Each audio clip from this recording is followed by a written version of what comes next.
Hey everybody, we are going to look at this Tomlov model DM9 Pro digital microscope.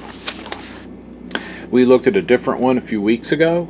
That one's still working, it's fine, but these folks contacted me and they wanted me to take a look at this one, and I said I'd be glad to. Right off the bat, I noticed that this one comes with a 32 gig SD card, which is pretty good. I also noticed when I looked these up that the price is actually less than the other one I have. So, be curious to see what the difference is. Once we get it put together, I actually have some lamp timer modules that we're going to repair using this to repair them. So let's go ahead and open it up and see what's in here. So the box is a little squishy, but that was just shipping. I did a cursory inspection after it arrived to make sure everything was okay, and it was. So now we'll go through and actually see what we got in here. So there's our manual. That's pretty cool. Read me first. Contains tiny parts. It's an edible. Avoid ingestion by children, so don't feed this to your kids. It's not food. Let's see. Monitor on the main unit is not shockproof. Please use it with care. So basically, don't be an idiot. They do say it has a battery that takes about 3 hours to charge. You should use at least a 2 amp charger. It does not come with one. I do have one, and I'm actually okay with them not sending one, because when they send chargers, they tend to use like the cheap ones. So instead, they're kind of letting you decide what you're going to use. I actually use a power bank for most of mine, because I don't have to have wires everywhere, and I don't use it for hours at a time, even though it'll run for hours at a time, but I mostly use a power bank. We'll use a power adapter for this one since I have one right next to me, because I also want to check the current draw and all that, so we will use a power adapter for this. But when it's in use, probably use a power bank. So here's the main unit. This is the screen and the head. Hi. Hello. So that's pretty cool. There's our controls. Power. Camera. I don't know what M means. Mode, maybe. Then we have our menu controls. Then, let's look on the side. Brightness. Probably a charge LED. TF/micro SD card, mini USB power input, and then HDMI mini out, that's really the critical thing for me. I have my other one hooked up to a larger monitor, so it's nice. And then, let's look at the microscope part. So the microscope part is adjustable. You can change the angle. This is the focus. You know, it's a little smoother than my other one. And then there is the actual, you can kind of see the lens in there. They have that cone on the front to help keep the light from overwhelming it. So, yeah, that's pretty cool. Let's see if there's any battery charge whatsoever. Oh yeah. Let's see. What do we got here? Where's my hand?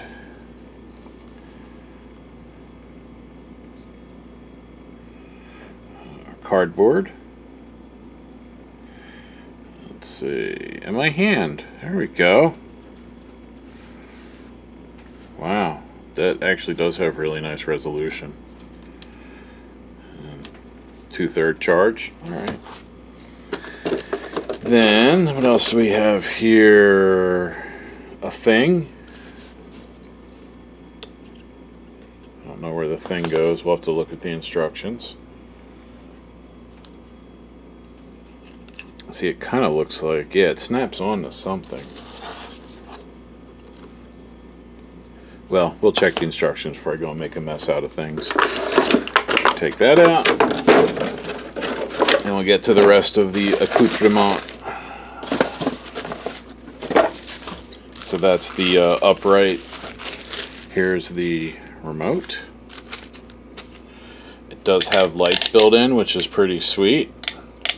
And these are articulating so that you can, you know, point them at what you need to point them at. And we got plenty of wires. Oh yeah, 32 gig TF card right there. That's pretty cool. HDMI cable, mini to normal, micro USB, and Type-C. So I think the Type-C, yeah, okay. Wait a minute. This has its own power bank, maybe? Check that out. Base light, and then there's the Type-C. Let's, yeah, check it out. There's bright.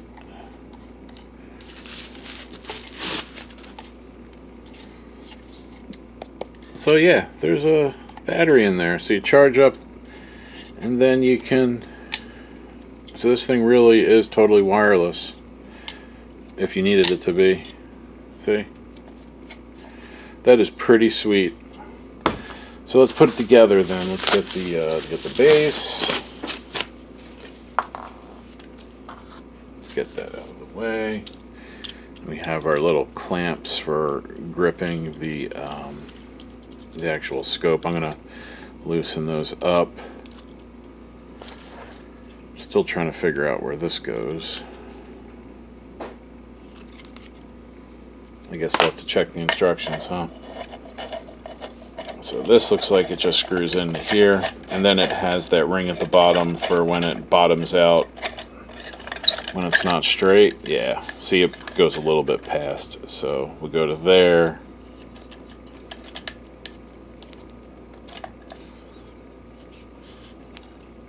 There we go.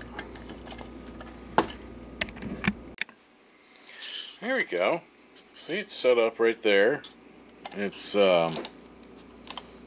it is adjustable. We could change the angle if we wanted, but I'm going to leave it straight up and down. This thing, I figured out what this is for by reading the manual, of course. So this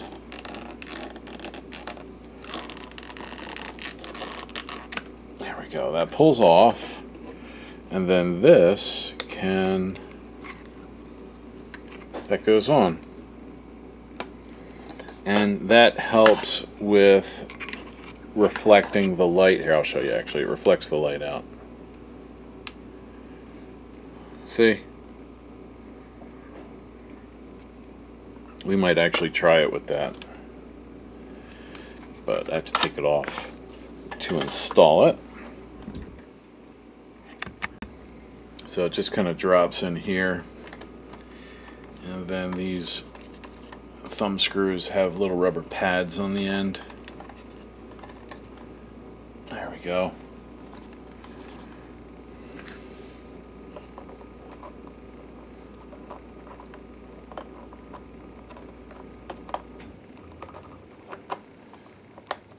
There we go. I'm going to put that piece back on for now. Then we'll activate the remote, pulling that tab out.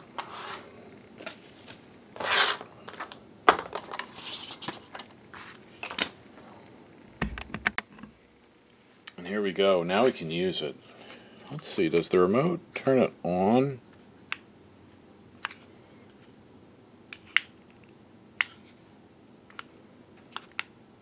No.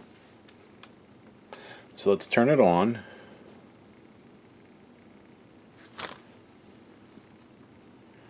Now we're looking at down there. And put my arm in the way. So let's look at this chip first. So what's wrong here is 3 of the capacitors were borrowed, or really taken, because I needed them for other chips. Same thing with this one. You can see we're missing 8742, 8744, and 8743. That's going to be the same on both of those. Reason for that is this device here, this chip is off a Sanyo POA LMP 146 or 147, and these came in and they were an absolute mess. They had the wrong, I think it was this one and this one were flipped. This one just needs a little bit of work to clean it up. We got to get that 8701 straight, 8703, make sure that's okay. Just kind of, you know, like this 100 ohm resistor there is not straight. I just kind of want to get all that stuff happy. And then this one, this 8704, I don't think that's the right one. I think we're supposed to have another brown one there, and I do have more of those. So what we'll do is we will replace the missing capacitors. These guys are going to replace that 8742, 8744, and 8743, and then I can test it.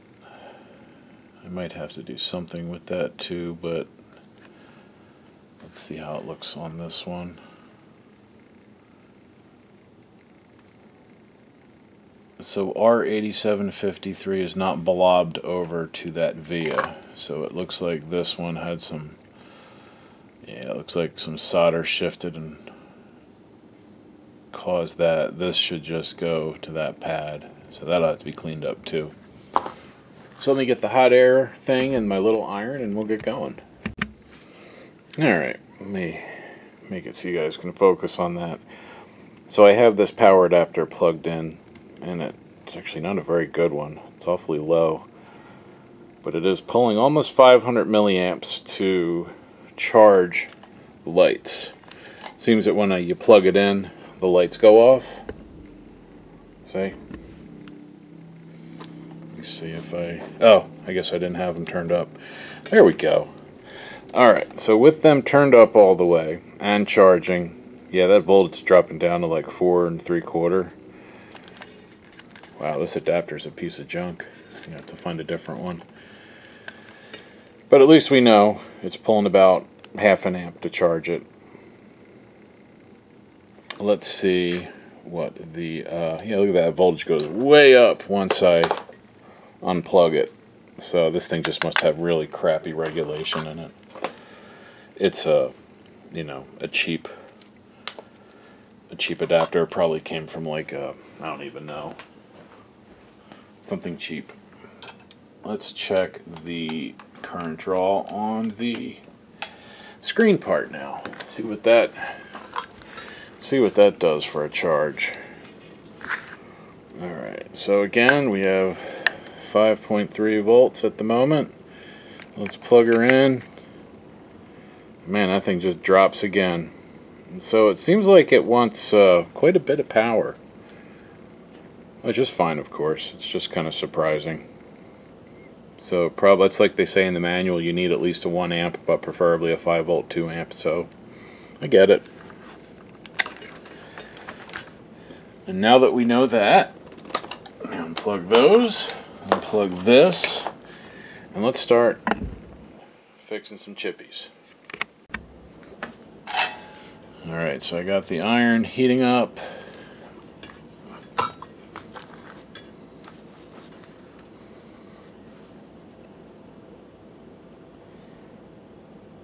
And all we want to do is get this resistor off of that solder blob. Yeah, see, it's trying to make it all be the same. It shouldn't be. So one trick, especially if it's like a basic passive component like a resistor, is you can almost just kind of keep heating it, and then eventually it'll get hot enough so that you can kind of slide it. I want to slide it off of this, just slide it down towards, you know, lower on the screen. And if this is going to continue to be difficult, then I'll use the hot air and some tweezers. keeping just to try to get this to... Come on.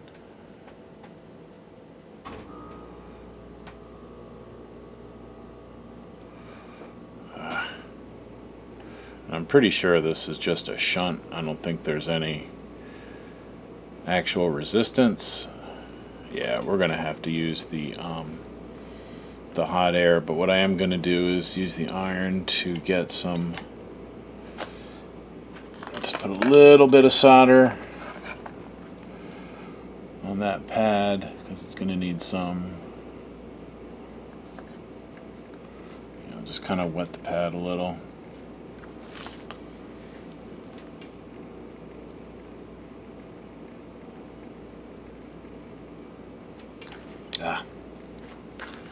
Clean that off.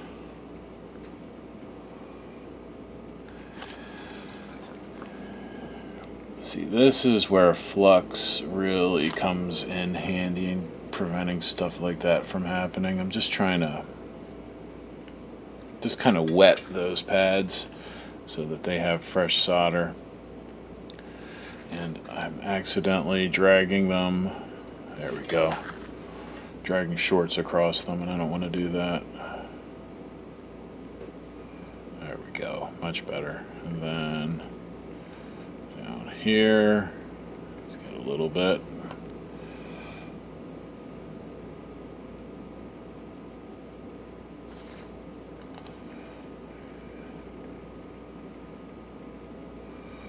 There we go. All right. Now let me grab the capacitors and we'll drop them on, and we'll get the hot air and we'll take care of that. Alright, so I have moved those out of the way, and we have some new capacitors. So we'll do these two first. These are actually physically a little larger than they need to be, but that's fine. I got the air up, or the airspeed up too high.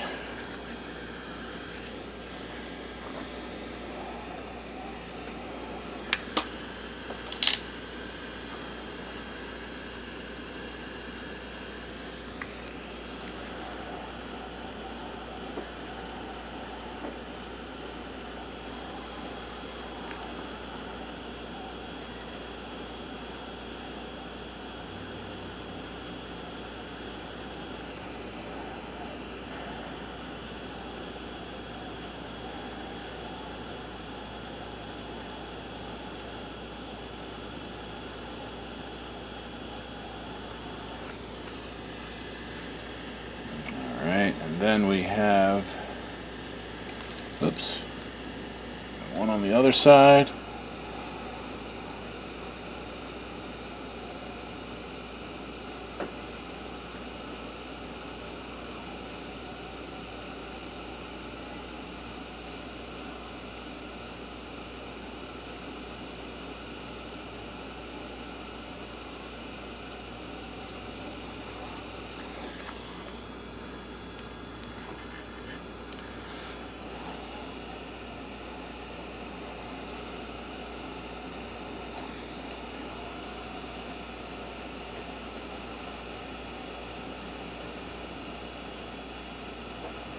Alright, and now let's fix this mess over here. Now, if I can do this without melting the plastic.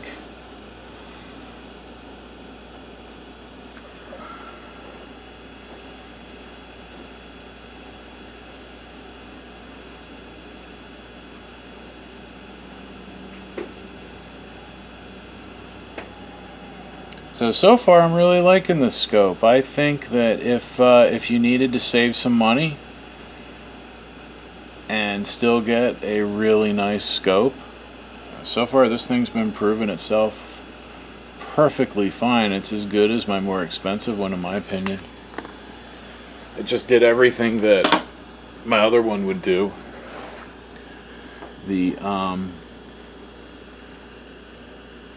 I can't tell if that's still shorted or not, but I will say that if if this is okay, then we are in real good shape. And this scope will get 5 out of 5 on my personal scale. Yeah, see, it's still... I don't think it's supposed to do that. And I'll show you why on the other one. I don't think... I'll get my meter and make sure, but...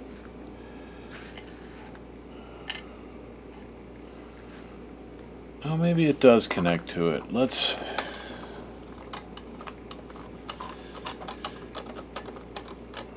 Now, this here is the only deficiency of these scopes, is that to get close, you have to get close, and then how do you work under here? It's kind of hard. But this is what we wanted to look for.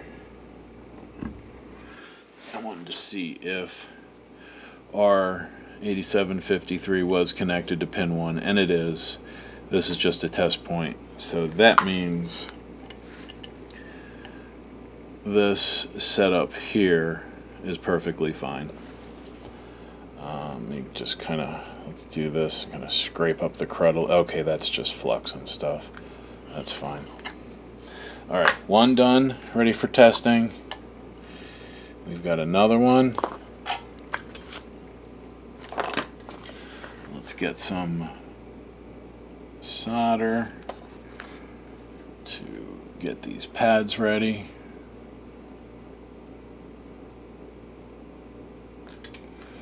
There's that one. And I think these two are going to be fine.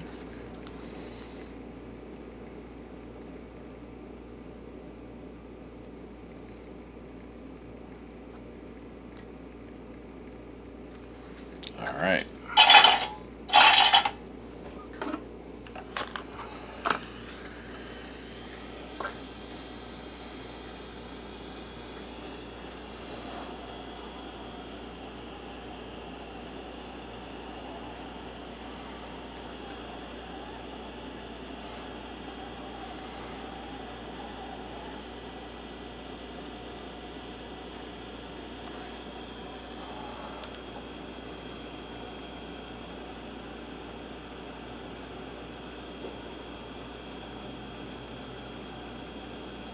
All right.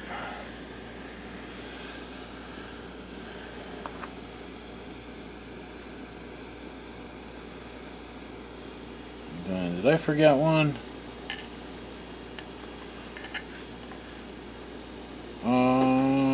Nope. Looks like this one just didn't have one. So that 8741 also needs to be changed. Let's do that on this one. The first one I did, it had that one still. I had a batch come in that had the wrong value capacitors in the wrong spots, so I took all my scrap chips that I had and used them as capacitor donors because I didn't have any, and pardon me, and I had to get it out that day. You know, I had to solve the problem instantly. Oops, that one went flying.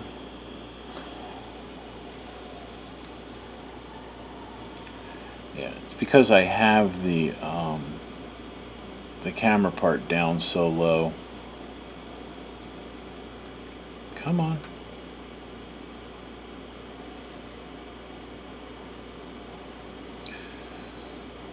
Yeah, see, the air is blowing it away. So my other one has little clips that will latch on the board. You know, that will, you can set them over the board and they will hold it.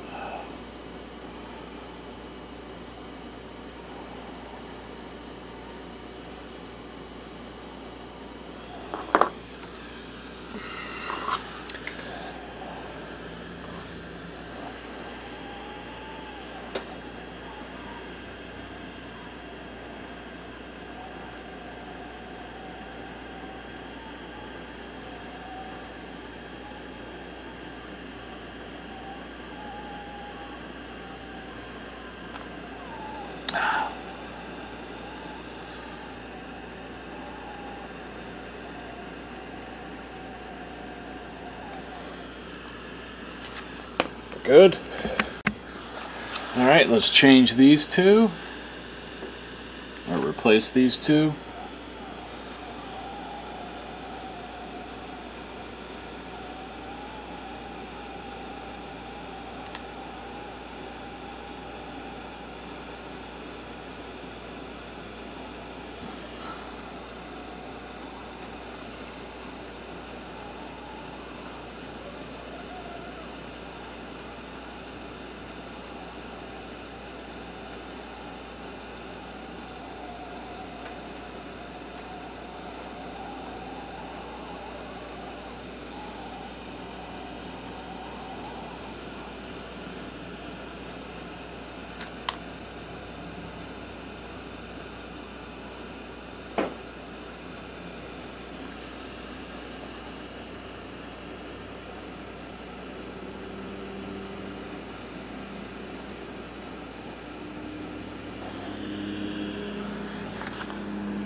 And to do a little more demonstration with the actual function of the scope, we did a little bit of work on the chips. I have another chip here that we need to redo the capacitors on and redo a few of these resistors with how they're laid out, like that one. And, well, really just that one and maybe that one. But what I wanted to show you guys is that this is up on a 42-inch display. See, there's my hand. So you can really figure some stuff out here. Now, this particular TV is an older Akai. It's overscanning a little bit, as you can see on the edge, but that is not the microscope's fault. That is the TV settings. I'm actually going to see if I can fix that real quick. Alright, so I couldn't get the overscan figured out. It's an older TV. I'm not that worried about it. I was just hoping I could move that stuff on the edge over so you guys could see a little more. But let's play with this a little bit. Let's look at what we got here. So I turned on the crosshatch so that we can see where the center is. And I also swapped out the this part so that we could put the light diffuser on. So there's the light diffuser right here. It helps keep the glare down. And then I have these guys on the side to kind of fill in. And that lets us see the chip real well. So we're going to look at a few other things. Actually, I brought out a DMD, which is bad. And then I also have an arc tube and a couple other little things we can throw under there and take a look at. So let's take a look at a DMD next, and we can really see what kind of resolution we get out of this thing. So we'll take that chip out for now. I'm gonna keep that chip nearby because I do need to finish repairing that. So let's put this DMD underneath. Oh, let's see if I can clean that off a little bit. I mean, it's bad, so it doesn't really matter, but I want you guys to be able to see. So we can sort of see the edge. See if I can focus in on that a little more. Okay, one little thing I've noticed is that using this to go up and down, using the knobs on the side, it causes the whole thing to wobble side to side. So it looks like you want to get it close and then do your final focus with the knob on the lens rather than the up and down adjustment. So what we're looking at here is the corner of the DMD. You can actually see right here where it's burned in. That was from somebody leaving it on the splash screen or something like that too long. Let's see if we can get a better view. Let's see. Not really. I mean, that's pretty clear right there.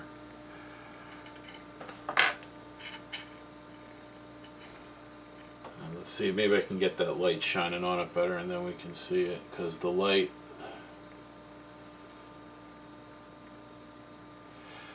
that's actually pretty good right there. You can see right there the burn-in. I was looking to see if I had one with bad pixels that we could look at. I think I threw those all out. Let me see. Is this one? I had a bunch with bad pixels, but I do think I threw it out. Yeah, this one's good. And this one's also good.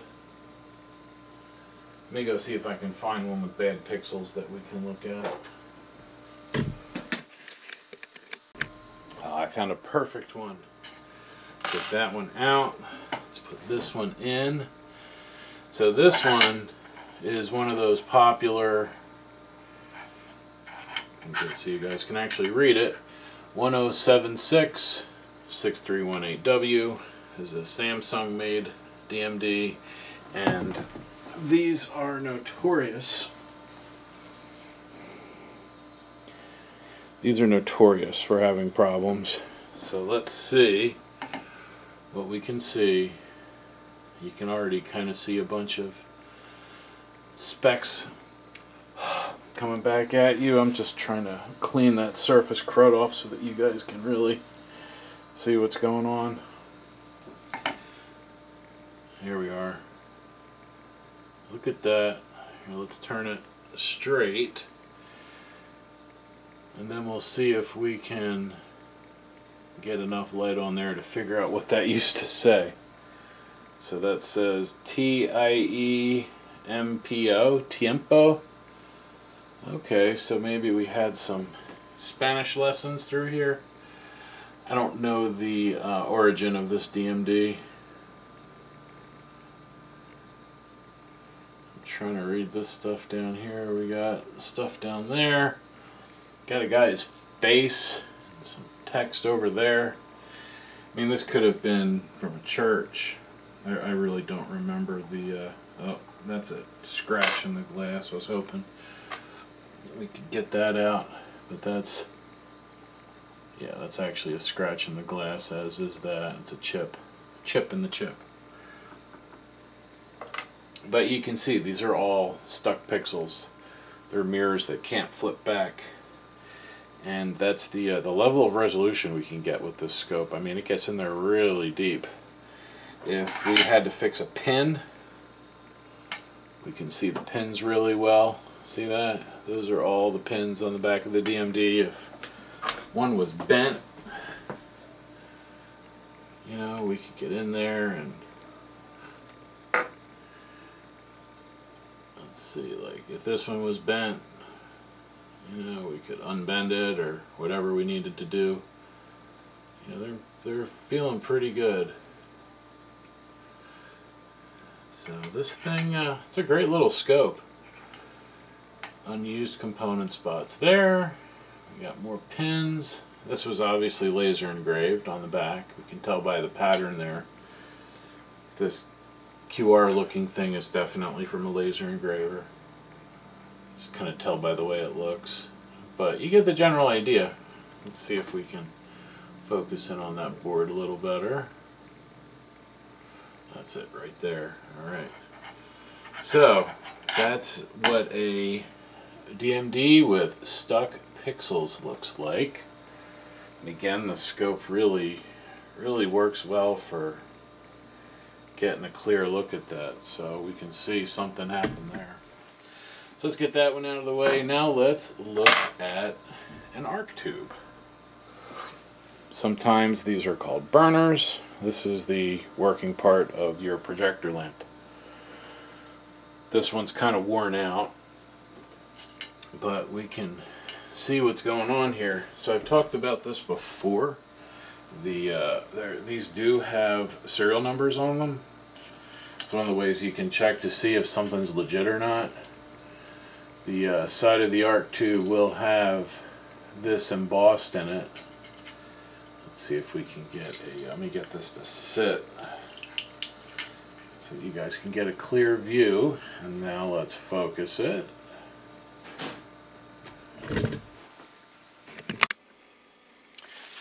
Alright, so we're going to start checking these guys. I have some capacitors that we need to check.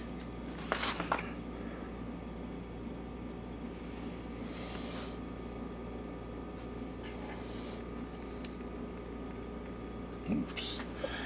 Alright, so let's see what the tester tells us. This one,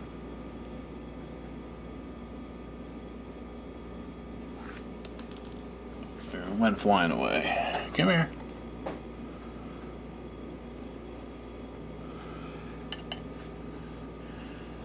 Alright, I think it should be around 30.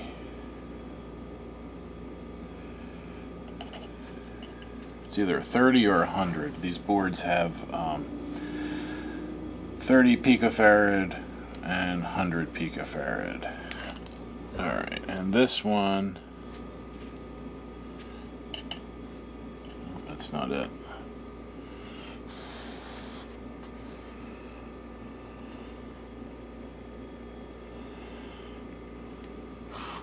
Oh boy.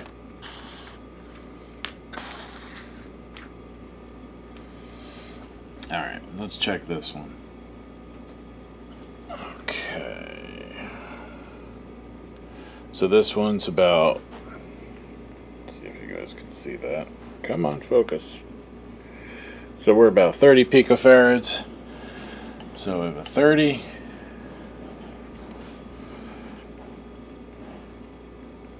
Another 30. And then this one should also be a 30. Oh, let's see if this one's also a 30. Yep, also a 30. Flying. So the 30 picofarad ones, that's also a 30, and then this one should be 100.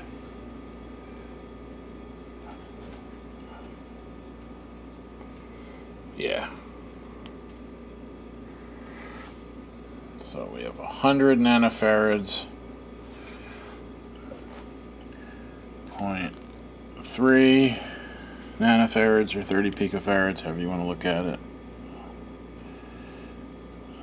So 30 picofarads.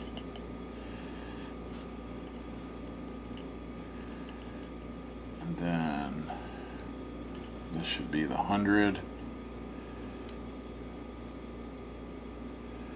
99 nanofarads, 100 nanofarads. Alright, so we have 100 nanofarad. That one, oh man, I keep dropping it. Luckily I'm not squeezing too hard so it doesn't go flying. But that one goes here. That one's going to go here. And then the other ones, this one's going to go here. Get it. I gotta clean these. It just keeps sticking. And then here, and then here. Come on. This must be mildly magnetic. So what we're going to do is put some flux down. Put some flux down here, and then we'll get the hot air and we'll solder this stuff down. So I'm going to start recording so that you guys can see this whole process up close. Get my hot air warming up. Get our tweezers here. Oh, and I'm actually going to put a piece of tape. So I use this capped on tape. I'm just going to tape down. Let's get this so that we can see all of it.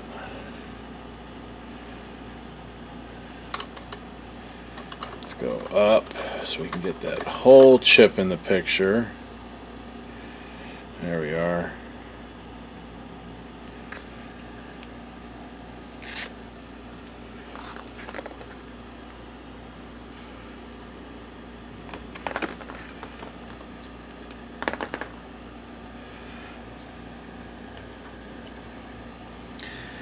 And the tape you can see it right there, the tape keeps the board from wobbling on me and sliding around. So let's get some flux there. Actually, I'm going to put a piece of tape on the other side too. Since this is capped on tape, it's okay with the higher temperatures. The adhesive falls apart, but it'll stay stuck, just won't stick again. Just put this on the other side. There we go. And let's set that one there.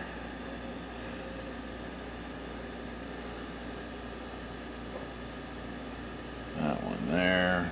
Let's just move this guy over.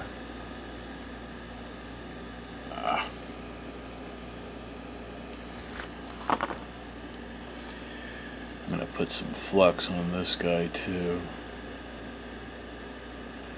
just to clean up.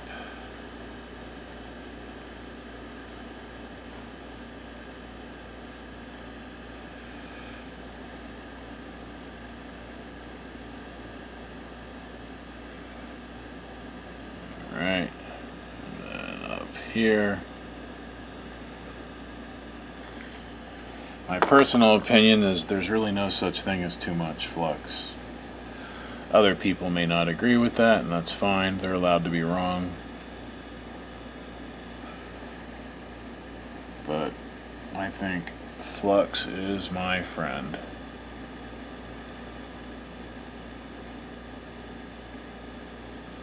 Alright, now get our hot air. We are recording.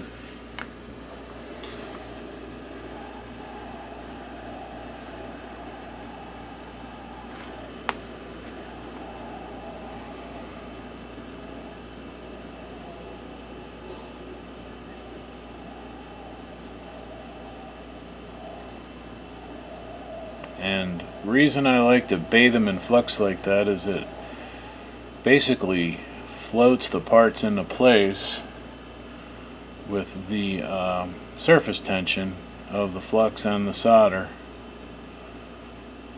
So you see that one straightened out, that one straightened out. Let's get this guy. He should just grab all by himself.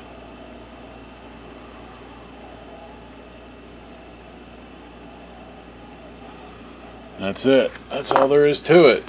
That should actually be fixed now. I mean, I'm going to have to clean it.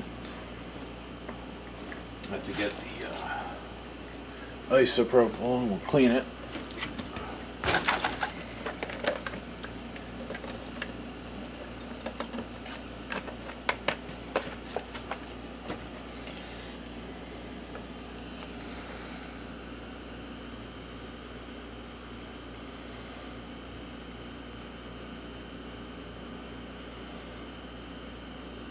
You remember what it looked like before? It had all those little stray bits of solder.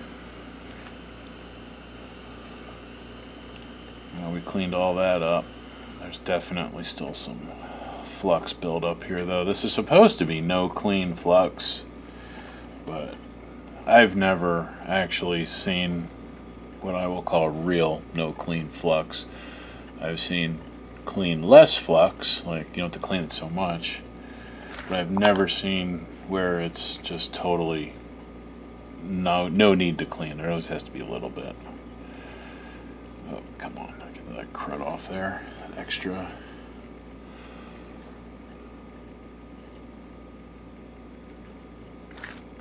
A little bit right. Come on. All right. Let's see. No more. There we go. There was a little bit right there.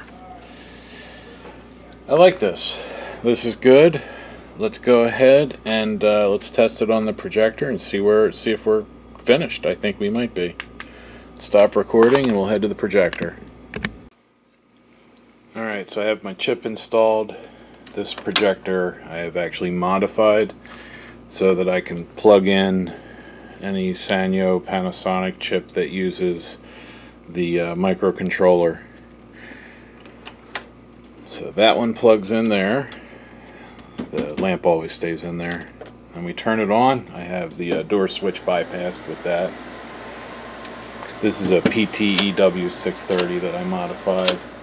And then we'll look at the screen and we should see 0 lamp hours. There we go. There's no mention of lamp not being recognized. So we'll go here, the information, and then you can see right there, a few up, 0 hours lamp run time. This projector has tested 522 hours worth of chips in it though, so that's kind of interesting. So yeah, that's that chip is fixed. We use the new Tomlov scope to do it. Pretty frickin' cool. So there we have it.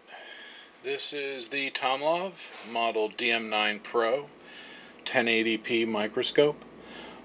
You can see how well it works. Records its video. You got the remote control. You have the light diffuser, your mini HDMI to normal HDMI cables, plus your charging wires. Then you have the device right there. So if you want one of these, and trust me, you do, it's well worth the money.